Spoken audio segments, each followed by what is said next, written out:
What's up, everybody? It's your boy Stevie the Black. That's STEVEE the Black. I'm back, and I'm here to talk about the Philadelphia Eagles on this very Tuesday morning. Very Tuesday morning. I don't know. Yeah. So what I want to talk about today is it's something simple and basically, we got the win on Sunday, right? It was an ugly win, but it was a team win. Another team win, right? When we beat the Redskins, that was a team win. When we beat the Giants, that was a team win. If we would have beaten the Chiefs, that would have been a team win. So far, this team has had to come together to win because the offense could not produce, right? And it had to be put on the defense's back, which we kind of knew it was going to be, just like last year, right? But there are still certain elements that are holding this Eagles team back from being a very, very good team. And I just want to break down those things and talk about it with you today. So without wasting any more time, let's get started. So the first thing that's holding the Eagles back from being a good team is Doug Peterson. Now, Doug Peterson, if there's one thing I said last year, it was Doug Peterson and his play calling. You know, Doug Peterson and his play calling, last year he was a rookie head coach, just like Carson Wentz was a rookie quarterback. And, at the end of the day, we have to give him the benefit of the doubt because this is his first time doing things. He did a lot of questionable things, but all right, Doug, second year, just like for Carson Wentz, there's no excuses, right? But Doug, going for it on 4th and 8, with only 2 minutes left to go before the half is over, the first half is over, that's unacceptable. Yes, I understand you went for it a couple times on 4th and 1 and 4th and inches, but those were closer. Those weren't 4th and 8. Doug, you just can't do that. I mean, Doug Peterson, sometimes I swear there's some things going on. He said he felt comfortable about it. I don't know why. I don't know why Carson would go, yeah, Doug, let's go ahead and do that. No, if I was Carson Wentz, if I was somebody on the side, I'd be like, no, are you crazy? It's 4th and 8. We are on the 50-yard line. We don't need to go for it. The defense has been playing great. They've been stopping Eli Manning. Yes, there was no sacks, which was surprising but he was still pressured. And he was still just oh my God. Oh my God. And then, it's just...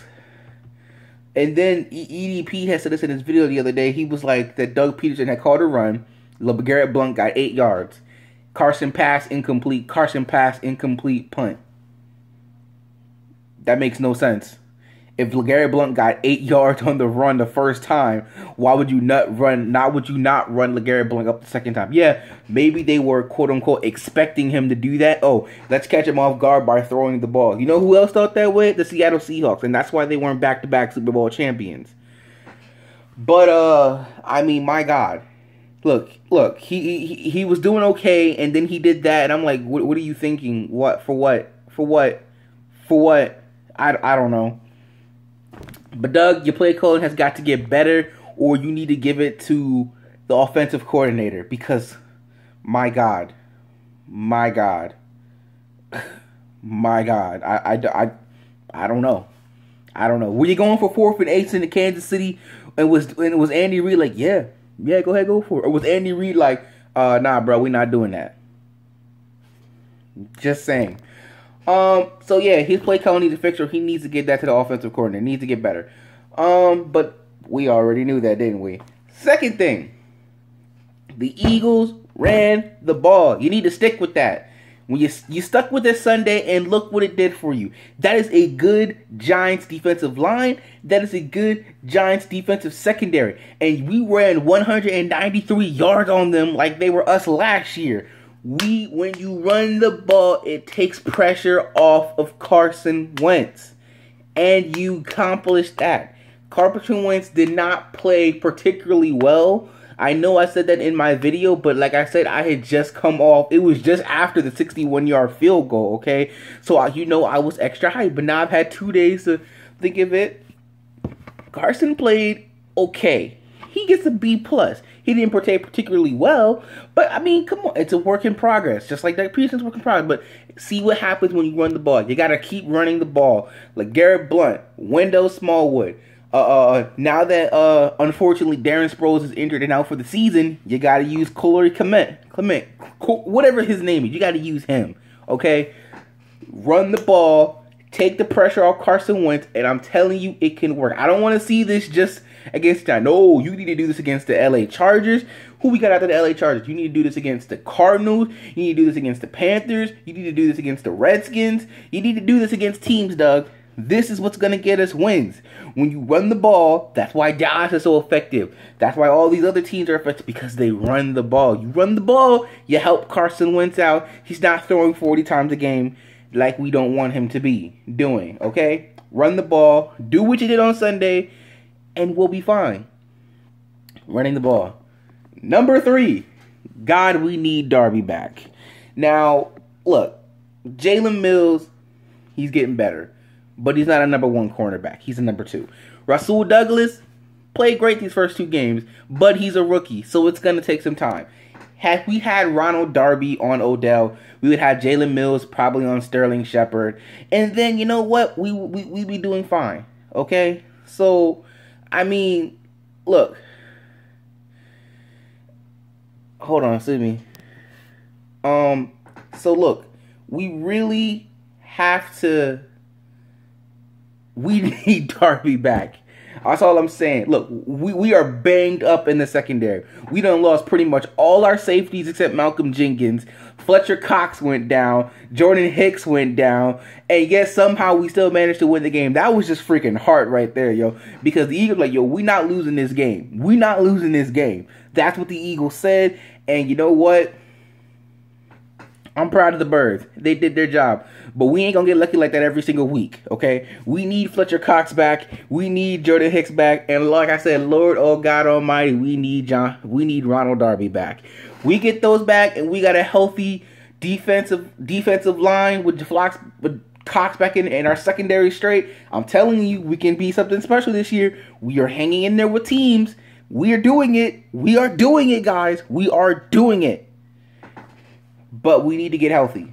We need Darby back. We need to be injury-free. And I know that's very hard to do during football season. But trust me, we can make a playoff one if we're all good. Number 4, Carson Wentz, the future, the franchise. Man, I love you.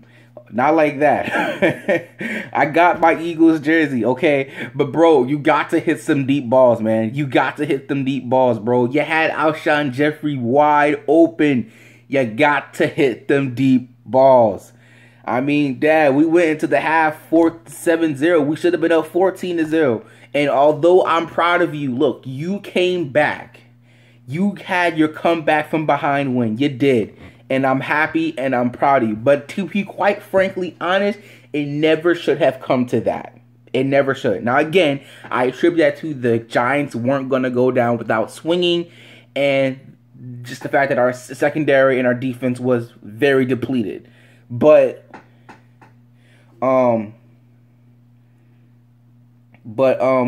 was I going to say? I lost my train of thought.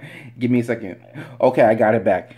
But, yeah, we never really should have had to come from behind because we were in control. See, the problem with the Eagles is this, though. Because we let 24 points all in the fourth quarter. Only the Eagles would do something like that, right? But the Eagles are the type of team, for some reason, so far this season, it looks like, where they're only knowing how to play 3 quarters of a football game. 3 quarters! There's still 1 more quarter to play. Trust me, there are some times I'm like, okay, it's halftime, we in the lead. Can we just end the game before something happens? Because literally we're all thinking the same thing.